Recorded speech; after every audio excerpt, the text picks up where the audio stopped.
What's going on, everybody? Good to see you.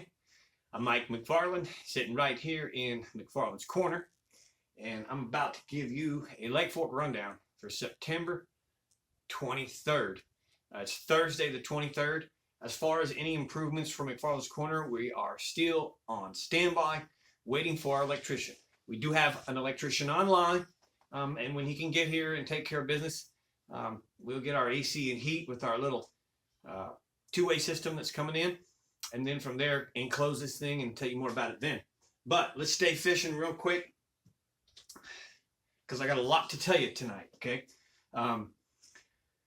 you see a lot of rods out, so it's fall, and in fall for me is probably the one time of year that it's absolutely super important to junk fish.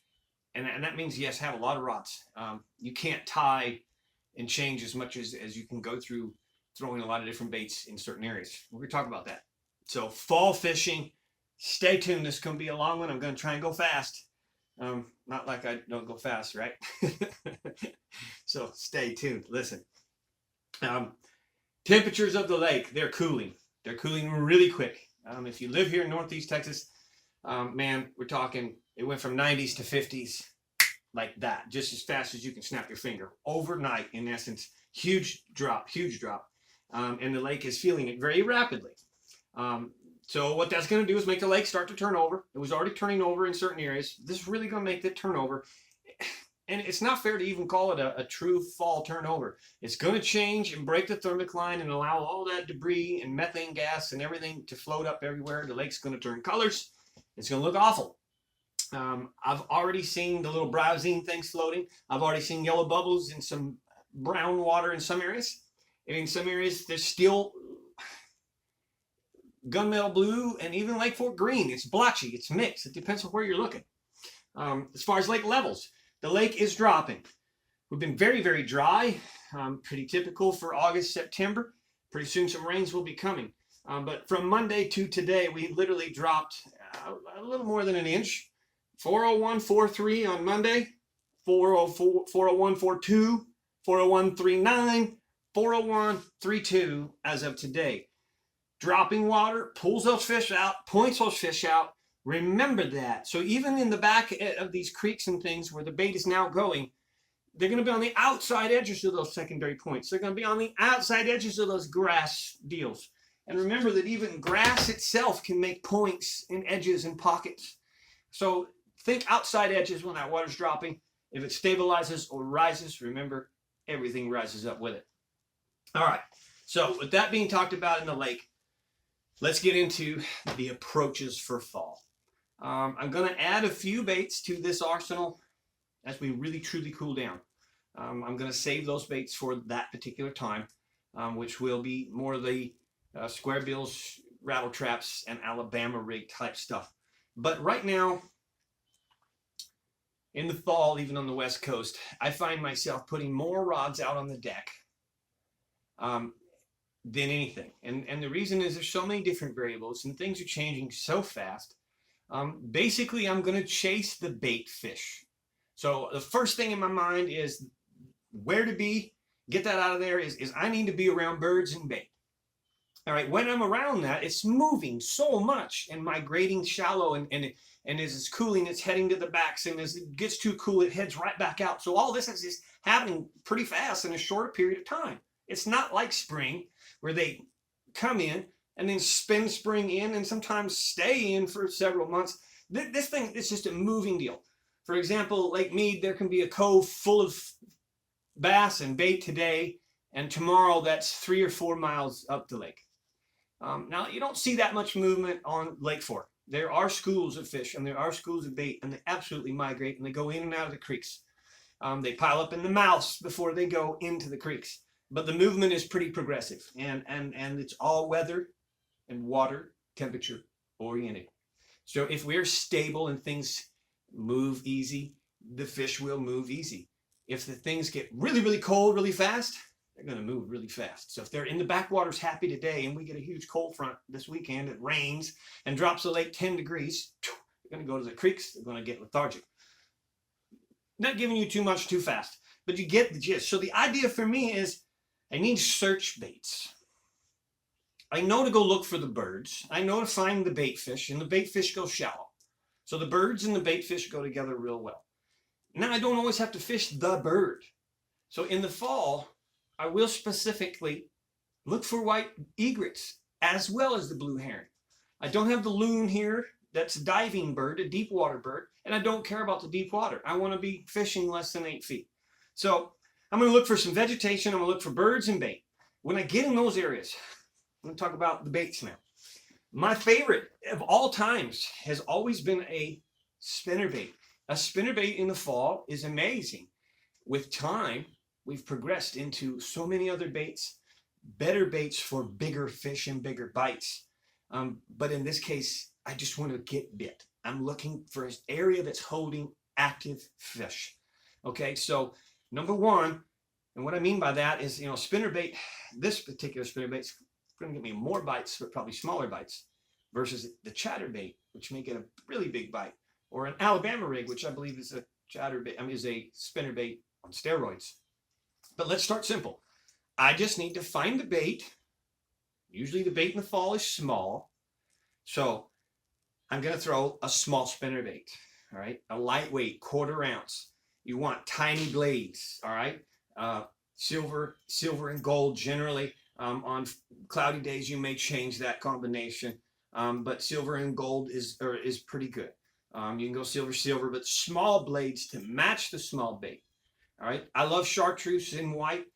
It's all my life. I really have believed chartreuse in white is a big fish catcher. It's just a good color in dirty water, and that's because of the UV refractory that you get, the reflectiveness that you get. That's not glowing, that's reflecting. And of course, my trailer choice is the UV, the #1 sold trailer in the United States of America, certainly from Tackle Warehouse. But Tightline's UV, that's my trailer on that. Okay, all of my reaction rods today are going to be the same with the exception of these first two. Okay, this is a real-time rod, CB 7'6", 1225, 20-pound monofilament line, Daiwa Taptula 150 with a 7:3 gear ratio. I'd prefer a little slower gear ratio than that, but I'm going to be throwing this around real shallow cover, docks, and shallow stumps. So that higher gear ratio, when I do hook a fish, lets me control a little bit more. I have to mentally tell myself to make sure I'm not overfishing the spinnerbait. The high gear ratio can make it roll over sideways, and I just want it to be nice and steady. So watch that spinnerbait if you're going to use a higher gear ratio. It's real light, and it'll roll over real easy. Okay, but man, perfect search bait. So this search bait on my CB 7'6", 1225, 20-pound monofilament, and or a little underspin is perfect for fork this time of year. Okay, because I'm throwing this around vegetation too. I'm throwing this where I'm seeing the pepper grass, a little bit of eelgrass, pepper grass. If there's any bit of pondweed, sticky pondweed, if I can find some hydrilla, which good, there's not much of. Lily pads, not much of it. And even coontail. This goes through it really well. It's weedless. It's a owner underspin, and that's right there is a 3/8 ounce. I may go a little lighter, but again, same rod, same line, same retrieval, and I'm looking for some bites. Okay, I want to locate an area of 100-yard stretch. This one I'm going to put that trolling motor in, and we're going to go. Be careful, don't run the stumps over and break your trolling motor. But we're going to cover water. And every time I catch some fish, I'm going to make waypoints to remember those areas, because they'll generally continue to hold fish through the fall, even though they're moving. Those stopping spot places, those places where the bait bunches up because of wind on a specific day, those places where the bait stops just because it has a creek swing in it and it's a stopping spot. Those are the little things, the keys to find and remember. So every time I catch a fish, I'm going to make a waypoint. A couple other really great search baits, okay, during this search period time. Small square bill, like an RC, Rick Clun RC, or the wild eye shad, a 1/4 ounce, blueback shad, any one of the shad colors, but a little rattle trap, a little 1/4 ounce, small bait, small size. Believe it or not, even this RC has some UV reflective. It's unbelievable. It blows my mind. And like even the chartreuse, not to jump subject here, but even chartreuse Man, does it ever pop. Black even. Here's a black trailer, and it even has more of like a kind of a bluish, like a black neon bluish glow under UV light. But anyways, search baits, okay? I'm going to use these search baits to get some bites. Cover quite a bit of water. Mark your waypoints to remember those areas. Then we go back through those areas, all right? Going to step the rod up a little bit more. In those areas, I'm going to step up basically to a CB 7'10", 1530 rod. It's a much heavier rod. I throw the same 20-pound test on this, but I'm going to throw multiple different types of baits. Number one, a chatterbait. It catches bigger fish. It just gets bit. In this case, it's going to be one of the jackhammers. The evergreen jackhammer, no doubt, outfishes the other baits. There are times you want a big wobble and a big wide wobble. Generally, I don't, and this evergreen is tight, and I just believe, especially even in the cold water, that tight, for whatever reason, with the chatterbait, the noise, this bait outfishes the rest 10 to 1. It's worth the money. But I go in the colors. I'm real shallow now, so I generally go really pale. The lake is turning over. We get a funny color. So I'll throw a little bit of chartreuse sometimes, but I usually just go pale, white ice, just white on white. If I get in real dirty water, you might find me throwing a black and blue. But a chatterbait, going back through those areas where I got bites, will get me a bigger bite, okay? Now, fall is a great time for top water. You can most definitely throw a buzzbait in some of these areas. I prefer these days 2 different types of baits. A prop type bait instead of a buzzbait. I love to throw the whopper plopper. This is the time of year that the small fish are schooling up, chasing bait all over the place, and the big fish cruise and follow this, and they're lazy. We call them crumb eaters. They're looking for easy prey, injured prey, bits and pieces that have sunk to the bottom, shad that are up on the top, on their side, hurt, okay? And there's nothing better than a whopper plopper. It's noisy, but a full-blown river to sea whopper plopper. Again, I'm throwing this on a CB 7'10", 1530 with 20-pound test, okay? But I'm throwing this full-size whopper plopper in the colored bone around those schooling offshore fish, and you'll see them. You'll see, even if they're white bass, even better if they're white bass. But throw this. The white bass will eat this a little bit. The full size is potentially the one you want for the really big bite, that big giant 10-pound plus female that's out there looking for easy opportunity, injured bait. Now those schoolers can be real hopped up and chasing hard, and they're hard to reach. You got to be able with a long cast to reach them. And so another whopper plopper is basically just downsize. I go to a little more of the see-through shad colors because I'm approaching on those small schooling bass chasing the small bait. But to catch those, the small whopper plopper, any one of the little shad, crystal shad or whatnot colors is perfect. Again, 20-pound, the same line, same rod. This is one thing I do want to address. The McFARLAND'S signature on these rods, which is the guide concept, the titanium tip, the keeper, all of these things work really well together, and with the Tatula reel, they work even better. I'm able to throw on 20-pound test on a 6-power rod, heavy rod, okay? A CB, 7'10", 1530. 20-pound test, I can throw a little tiny bait. Same 20-pound test, I can throw the full whopper plopper. Same 20-pound test, I throw a tiny little underspin. You ask me, well, why do I need to do that? I'm on fork. I don't know when a giant fish of a lifetime is going to get on that rod. It doesn't affect the performance. The line that I choose to use, Mason Bass on, is really part of the play too. It's one of the best lines of monofilaments I've ever used. But man, all of these baits that I'm showing you are basically on the same rod, same line, same reel. It's amazing. All right. Now I'm going to let up a little secret. These offshore topwater fish, The fall, I love a feather on my bait. Okay, this bait I'm going to show you, I haven't put the feather on yet. But in the fall, they're chasing so much and they're so rowdy that you see them bust over here, and then you see them bust over here, and then they bust behind you. And sometimes they're not even using a structure like an underwater hump or a tree line or anything. They're just, it's random. And so being able to long cast, as I just talked about with the whopper ploppers, super important. But the Sammy, the little Sammy, and I believe this is going to be like a one, I want to say a 95. It might be wore off, so I can't read the number. It might be a 95 or a 100. But it's a full 5-inch Sammy. And the reason I lock it is it's weighted right. It throws like a bullet. Man, I can throw this thing a country mile. But better yet, we'll get to the feather in a minute. When I walk this, it walks easy. Okay? And when I stop, it sinks and sits upright. And there's something about that bobbing in the water that catches the fish, catches their roaming fish's attention. If I change this out in the fall for a feather, now I've got this extra flashing as it's bobbing as well.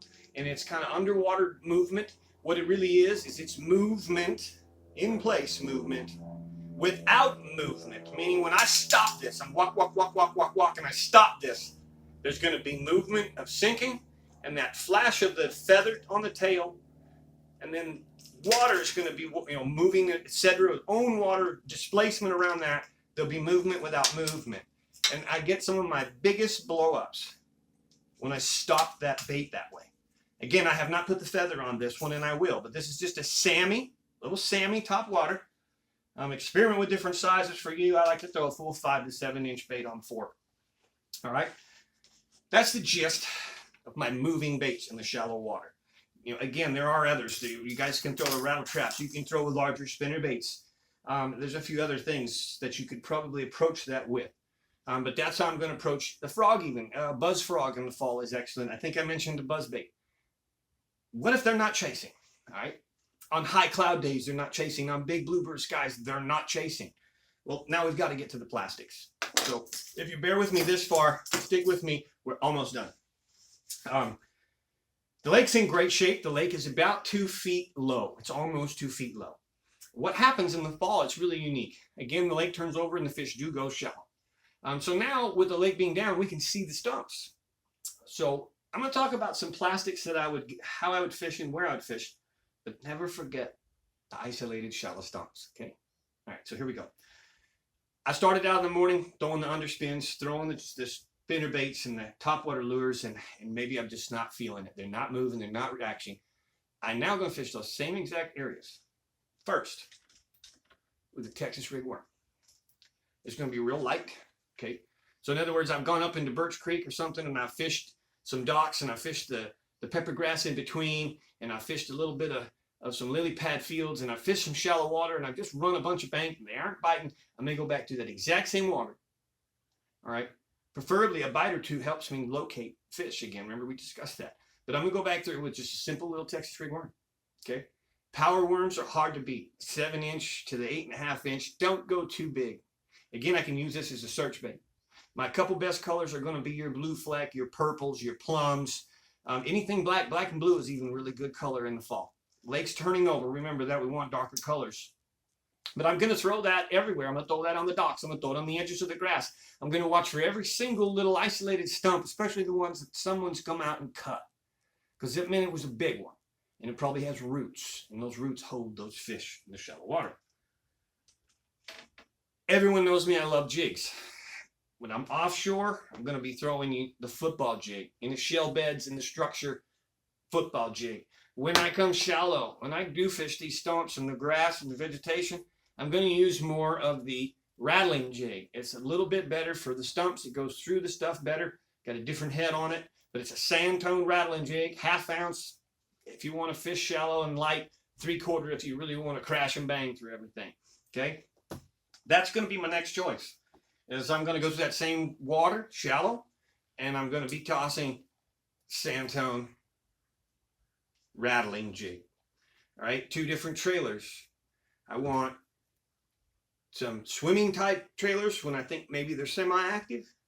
So in other words, maybe I had a good morning on the reaction bait and they quit biting. They're still semi-active. I may want to use this. They're semi-active still. They may chase a little. It may get their attention. If they're really dead and null, then I want less on it. Like the menace, I want less action if they're really, really tight-lipped. Okay. Colors, man, brim colors, crawfish colors, jigs are jigs. Find your own favorite color and stay with it throughout the year. There's 2 or 3 different colors, lighter and more natural and iridescent in clear water, and darker blacks and blues, etc. in dirty water. I tend to throw the JC Spicy Craw more than anything, but the Mexican Heather's really good. Pake's Perch is my favorite in the spring. PB&J, can't ever go wrong anywhere in the country. All right, we're getting to the end here. I'm still shallow, all right? I'm still doing all this shallow. If I was to come out offshore, I would go to the football jig. I would go to the shaky head, just like we have all summer. I would go to the wobble head worm. Very little bits and pieces, specific structure only, and main, huge, large structure only, where the last of some of those offshore fish will still be. But the oxygen offshore is so low that generally those fish just don't bite. They're still out there, but they just don't bite. So, but anyways, last but not least, I'm in that backwater. Maybe I really found a money hole, and I cleaned them up on the spinnerbait. I caught a couple big ones on the Whopper Plopper. I flipped the worm. I flipped the jig. And man, this thing has really run out now, and they're just not biting much really, or vice versa. It's been the toughest day yet, and I can't seem to buy a single bite. And that's when I'm gonna go to the wacky. I'm gonna put a nail in the head so that I get that nice straight fall, and I'm going to do a lot of hopping. I'm going to flip this again, the same stuff around the edges of the grass, around the edges of the pepper grass, the docks, the weeds, really shallow, the do-nothing shoreline. And back to the first thing we started out with, where the birds are, where the birds have been, and where the bait exists. All right? Right now, if I go find a ball of teeming bait up in one of these creeks and watch it for 10 minutes, it will flicker every now and then. When it flickers, that means something ate it. Something's sitting there watching that bait. When it gets an opportunity, it attacks it. You throw that little trick worm like that, wacky style, by the way, that's just a little trick worm. Little old Zoom trick worm. Throw it on a light line, throw it on 10-pound test. It's the only time I'll take to do that. You'll get bit. If it happens to be a big one, it's probably going to school you on that little 10-pound spinning rod, but that's the desperation to catch a fish in the fall. It's also another good search bait to get you in the right area to spend time with some of these other stuff, okay? Man, I think I covered it. I didn't talk about the jig and worm rods. I didn't. We talked so much about that. It's the same rod all summer long, all right? An MB 7'3", 1530. Just go in there and tell them McFarland's jig rod, and I throw the worms. I throw everything on that rod. It's bad to the bone. I can boat flip a 10-pounder all day long right in front of you. Let's do tell you, though, specifically about the spinner rod. 10-pound test, 1,500 reel. And here's the thing. Go in there and tell Louie that you want the spinning rod that Mike made for Fort. Because this thing is not for everywhere else. You're not going to want to drop shot with this thing. But this thing is the LS 7'8", 815. It's like a 3-power spinning rod. But it's just perfect for what we're doing here. Whether it be just a weightless or wacky with a weight in it, 10-pound test on this rod is going to handle my big fish. The issue is whether does it wrap me up in things. Does it wrap me on stumps? Does it wrap me on the docks or whatnot? But it's a perfect rod. The rod itself can handle the big fish. And it really very operative with the ladder line. With a big rod. A lot of times if you overpower line with a big rod, you're just going to snap that line. So far I've done really good with this. I really recommend it. If you're looking for a spinning rod, look at the LS 7'8", 815. All right? Real-time rods. Don't forget to tell them to add the McFarland signatures. All right? I pulled you along this long. We're going to close out with this. The weekend. Man, the Sealy Big Bass Splash was here. It was awesome as usual. Everything went safe. I don't believe anyone was hurt or anything like that. No boat sunk. I didn't hear any bad weather take anybody down. Thank goodness for that, because it has happened in the past years. Usually there's some reason a glutton for big storms, blowing tents over and stuff, and mud and everything. This one went real smooth. There was 2,600 anglers. That's a little down. In the past years, we've had 3,000, 3,200. So it was a little bit down in numbers. It was down in fish count. It's fishing a little tough this year. the whole year with the freeze in Texas has honestly been quite goofy. Please, stay tuned next year. I think if we get lucky and have a normal winter, Texas is going to showcase the MLF here once again. The BAS are coming back here again, and you're going to see how good this lake really is when those pros showcase both seasonal spring, fall, and what it's really truly got in it. The other thing is, a 10-pounder was the biggest. That's what walked away with the truck and the boat. Just some amateur out there, the truck and a boat, walking away like that. Must feel like Kevin Van Dam, and you should. If you watch my show, congratulations to you. What a lifetime experience. So the Sealy Big Bass Splash, where $500,000 is paid out in 3 days. Unbelievable event. 16 overs, as I said. Usually we have about 25 or 30. And then up next is the Berkeley. Berkeley event's coming in mid-October. If you have not got booked, I do have a few openings to show you around. This is when everything really changes. Man, the overs tend to be much less than 3 or 4 overs in the whole event. Smaller fish. It's a different event. And listen, you need some tricks. You need some tips and tricks. Watch my show, because as we get there, I'll tell you about it. But try and book me. Get a little half day, and I'll run you around and show you what to be doing, all right? Man, I told you I was going to go fast. I had a lot to cram in there. I hope I was clear in everything. Junk fishing. Don't be afraid to put a bunch of rods out on the deck. Be careful not to kick them in the water. Be organized. Make a plan. And one day you may catch them on one bait and next not. So be very versatile. Even hour to hour, things really change in the fall. All right? If you enjoyed this show, hit the thumbs up. Comment below. Man, if you got something to share with me, a big fish, a story, information, that's how I learn too. So don't be afraid to share something with me. I really would appreciate that. Maybe I'll turn around and share that back with everybody else. So comment below. Hit the subscribe if you haven't. Find me on Instagram, The Lake Fork Guide. Find me on Facebook business page, Lake Fork Adventures Guide Service. All right? I'm Mike McFarland, giving you the Lake Fork rundown for September 23rd. And I think I gave you a little bit more than a rundown. God bless.